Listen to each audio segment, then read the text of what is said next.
Welcome to the Wealth Stream Podcast. The team at Hightower Great Lakes share their insights and passions for empowering their clients to live their best life. In this energetic podcast, we will take you on a journey to help you navigate your financial future, overcome life's challenges to reach your financial goals, and find the financial clarity you've been searching for. Let's explore the downstream impact of your wealth and what it means to you, your family, and your community to live greater.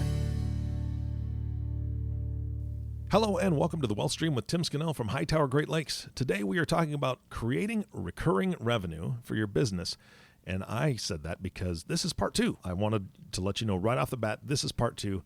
Tim did a great job explaining a lot of things in part one. I think you could probably listen to either one in any order, right, Tim? Yeah, I think so. I mean, the part one was really talking about maybe why you would want to do it. And then today we're assuming, okay, I want to do it. And this is the kind of the how. How do we do it? All right, let's get to the how. So just to kind of refresh a little for the reasons why, just real quickly, predictability. You know, people adopt subscription billing models or recurring revenue. So revenue can be more predictable, and as a result, their staffing, their expenses can also be more predictable. Mm-hmm. And then a number of them also do it to kind of eliminate the seasonality. So, you know, my accountant charges a retainer, and that allows me to access her expertise when we need it, but it also kind of eliminates the seasonality of her revenue, and I'm sure it helps her with more budgeting and things like that. And then both of those two things lead to hopefully improved valuations. So recurring revenue in general will boost the value of your business. So if you can demonstrate that you have recurring revenue, the buyers are going to probably pay you a little higher price when you leave.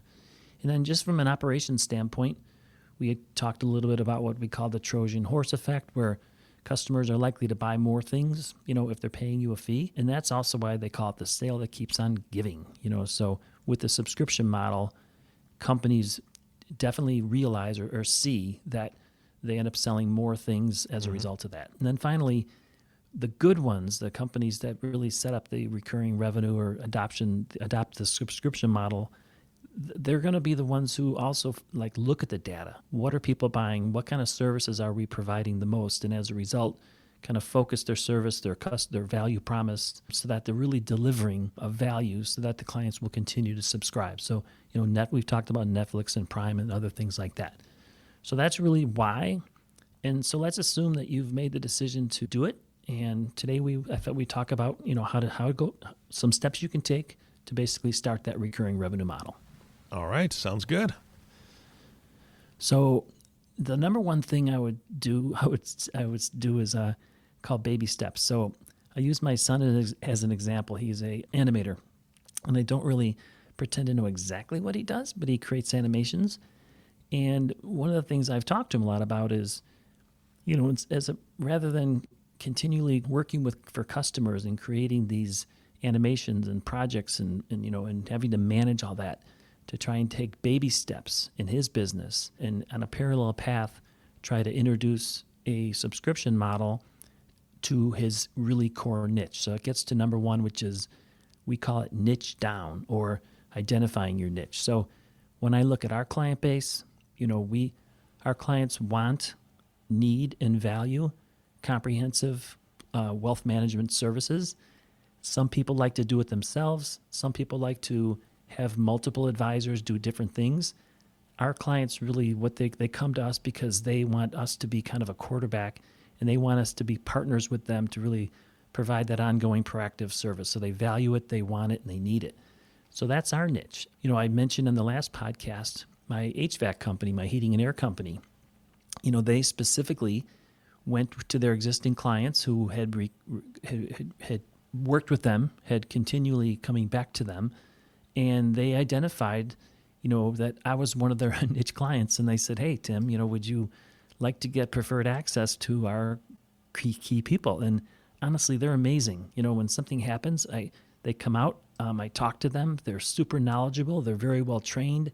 And that's hard to find, and it's hard to get. So it was kind of a recurring or a niche for them. And I'll just give you one other example before I get into, you know, some of the more details. But Eric, I don't know if you've ever heard of the Mosquito Squad. Are they in the... I think there is a company that's very similar. Yeah, so we live in a very wooded area, my wife and I, Nancy. And it's also a lot of rain. It's near Lake Michigan. So a lot of mosquitoes, a lot of deer, which also brings a lot of mosquitoes. So the Mosquito Squad is a company that they serve people like me, and they reached out to our neighborhood, and they reached out to neighborhoods like ours and said, if you pay us a monthly subscription, we will come X amount of time per month, and we will also focus on ticks. So in our area, one of my concerns is my grandkids are out in the woodsy area in the back, and they get ticks and deer ticks and Lyme disease, and that's all they had to say was they can also prevent ticks. And I'm like, sold. Yeah. I'm your niche client. So the point is, you really need to identify who you add the most value to, and really create a niche and focus your subscription service initially on that niche. Yeah, no, that's fantastic because, and I could be wrong, but the area you live in, I'm assuming, number one, it gets incredibly cold. We know that because you and I've talked about it before. But in the summer, I'm assuming it maybe because you're closer to Lake Michigan, maybe you're getting a little bit more breeze. But when it's hot, it's just hot, right? Is that okay? So it's not like you can open your windows and get a nice breeze that's going to cool your house down. It's hot out there too. It's just so having an HVAC company you have a subscription to, that they can make sure you're up and running. It's miserable without those luxuries that we a lot of times take for granted because it's just going to turn on. So I love the idea of subscription for them. Yeah, and so just like in the Mosquito Squad and niching down, I read an article recently about the founder of a company called Super, and I think it gets back to I remember watching movies where they would call their building superintendent the Super, but there's a guy who was in San Francisco. He had been a renter forever, and he bought a house, and he just couldn't believe how much hassle was owning a house, right? Eric, I've talked to you a lot about all the work you've done, and fortunately you're very handy. This guy apparently was not. And so we realized that everything from just, your ice maker goes out, the fridge isn't working, or just, you need someone to clean your blinds. So he created a company, and he built an app, and he basically grew a $20 million business by specifically targeting homeowners who did not want to do the work, right? I mean, so they weren't do-it-yourselfers. They weren't going to Lowe's or Home Depot on the weekends. They truly just wanted to own the house. They didn't want to rent, but at the same time, they didn't want the hassle and surprises that come with home ownership. So his app was specifically focused on them. If you were a do-it-yourselfer, he's like, good for you. You're not my client. So I just thought it was a great example in reading about that company. In this, first thing to do is basically what we call niche down. Yep, my wife created that.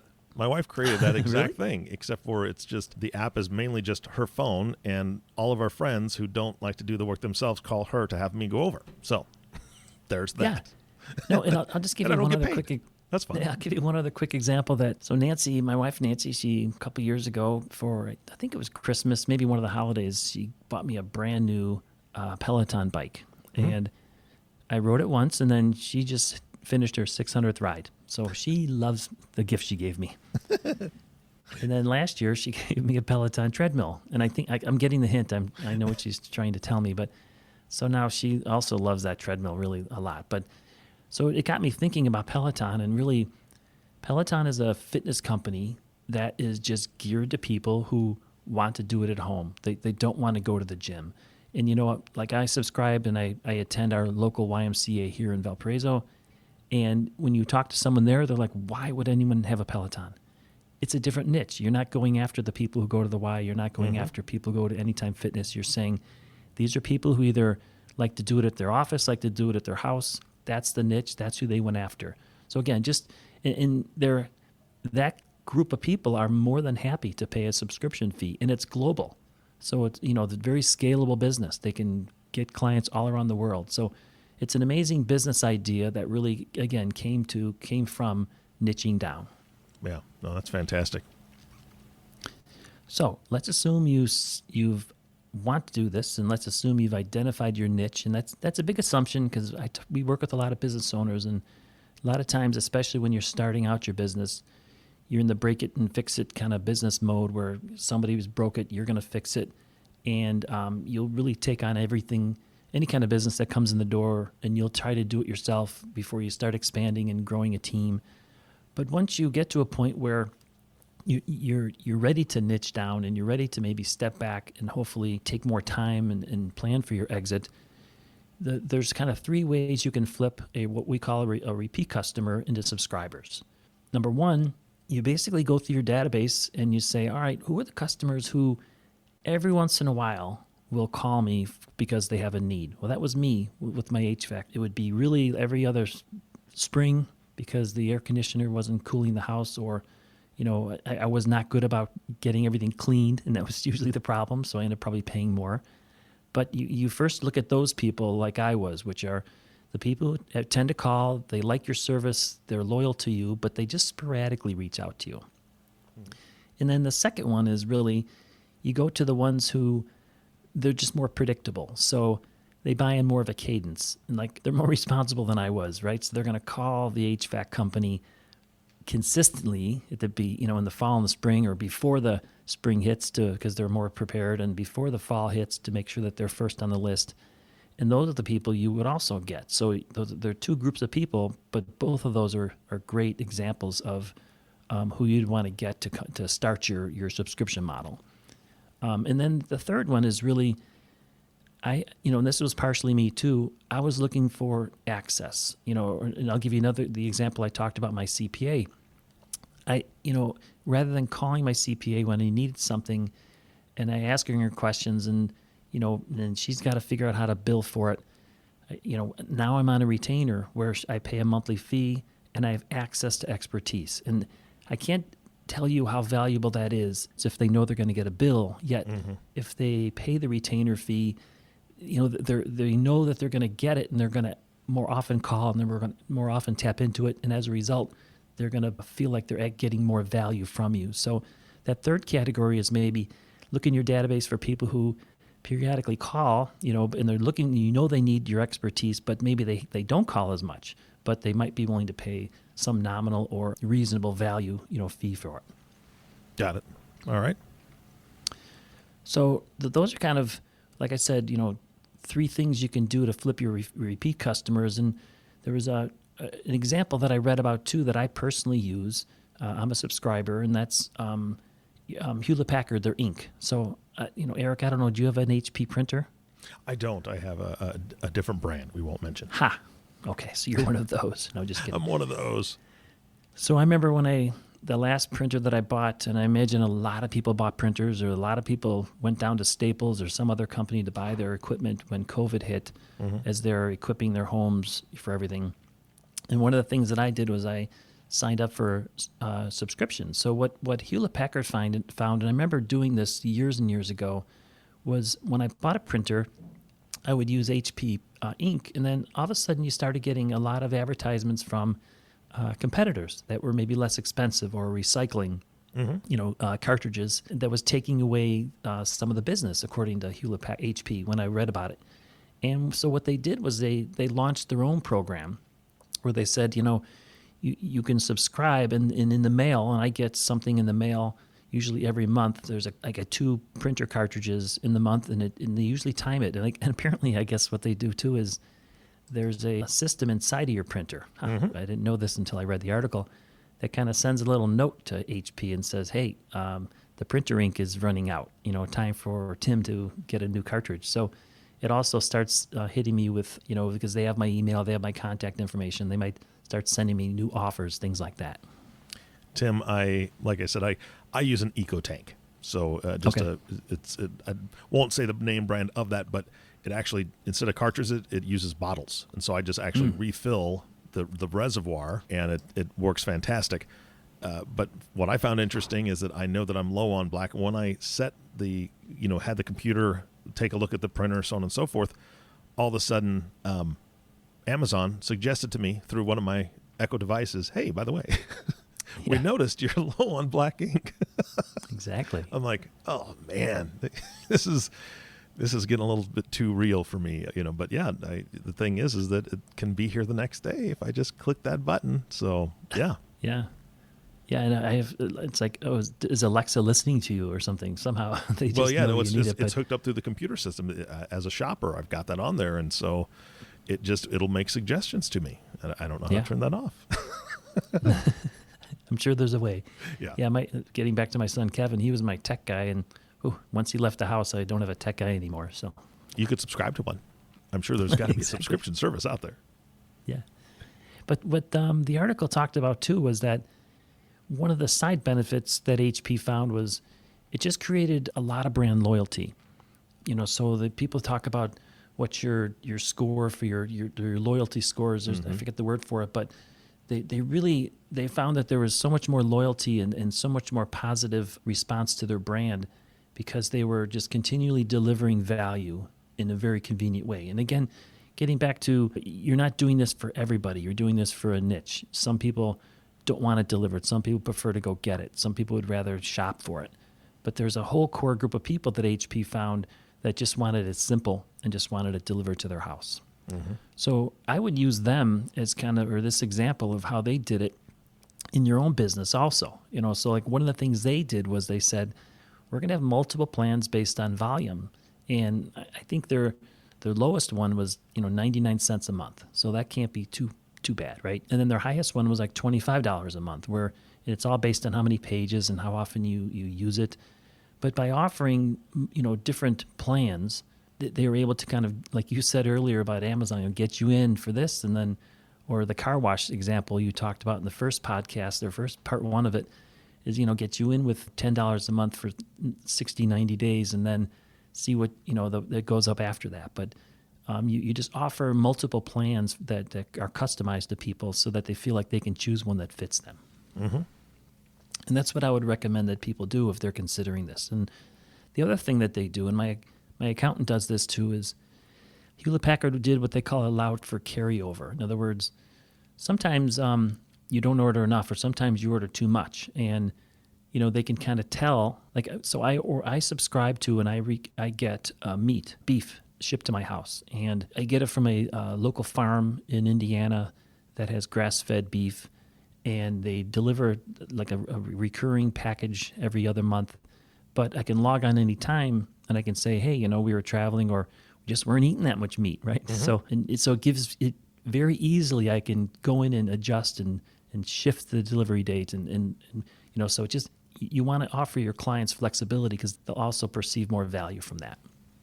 Agreed 100%. And I've seen that with other services, and I think that the services that don't offer it, they're really missing an opportunity there, because if you feel like you're obligated, or not obligated, but you're trapped, right? I think is the word I would use. If you feel like you're trapped in a subscription, you're more likely to cancel that just to get out of it, and just you're not going to have a good view of the company. But when you can, and I've seen this before on a couple subscriptions I've got, a skip button. It's that simple, right? Skip this month, and that's because I have extra or whatever.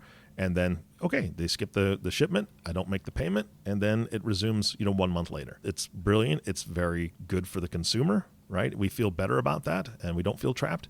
But I think a lot of companies are a little scared that, somebody skips it, and then they realize they don't need it, and so they're going to cancel. So I don't know what the deal is there.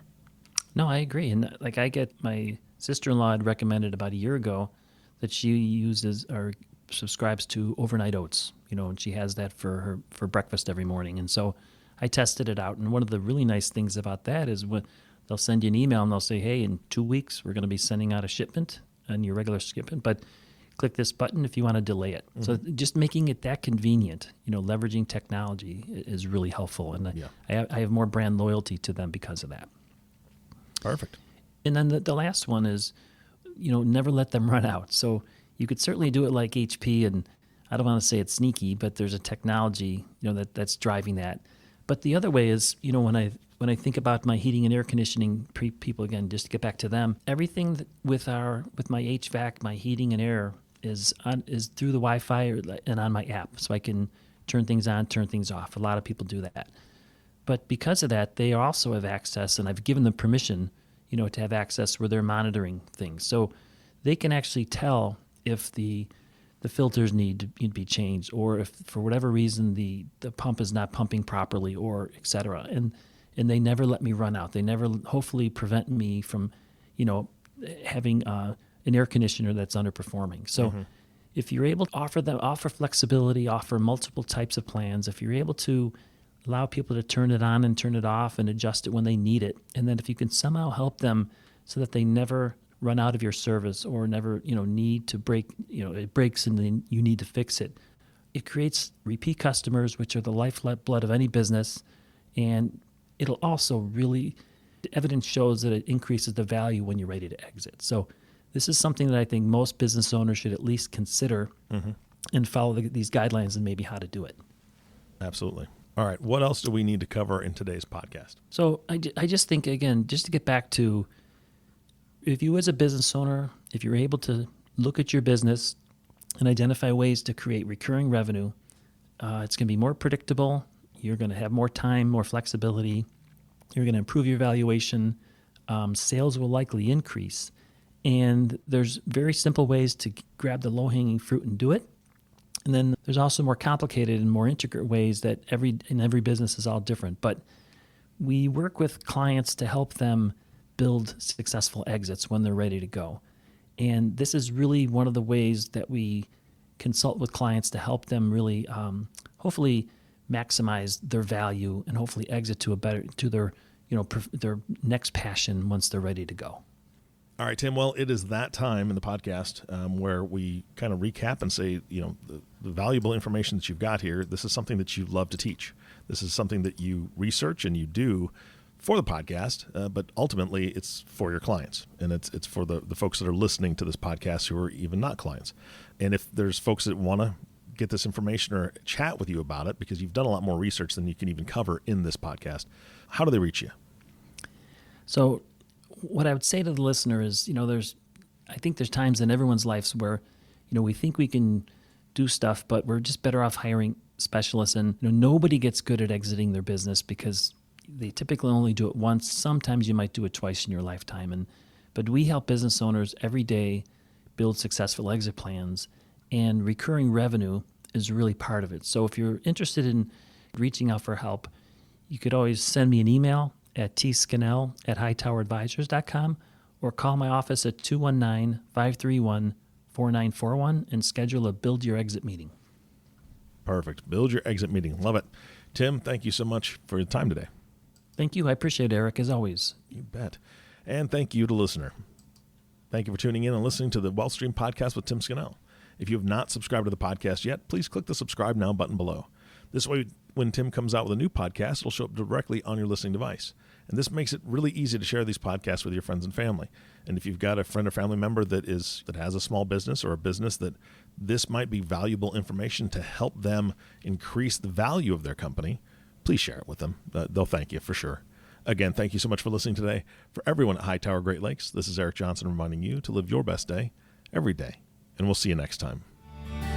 Thank you for listening to the WealthStream podcast. We hope you gained some valuable insight that you can apply to your life and share with others. Please don't forget to subscribe below to be notified when new episodes become available. And don't forget to live greater. The information covered and posted represents the views and opinions of the guest and does not necessarily represent the views or opinions of Hightower Great Lakes. The content has been made available for informational and educational purposes only. The content is not intended to be a substitute for professional investing advice. Always seek the advice of your financial advisor or other qualified financial service provider with any questions you may have regarding your investment planning. Hightower Great Lakes is a group of investment professionals registered with Hightower Securities, LLC, member FINRA and SIPC, and with Hightower Advisors, LLC, a registered investment advisor with the SEC. Securities are offered through Hightower Securities, LLC. Advisory services are offered through Hightower Advisors, LLC.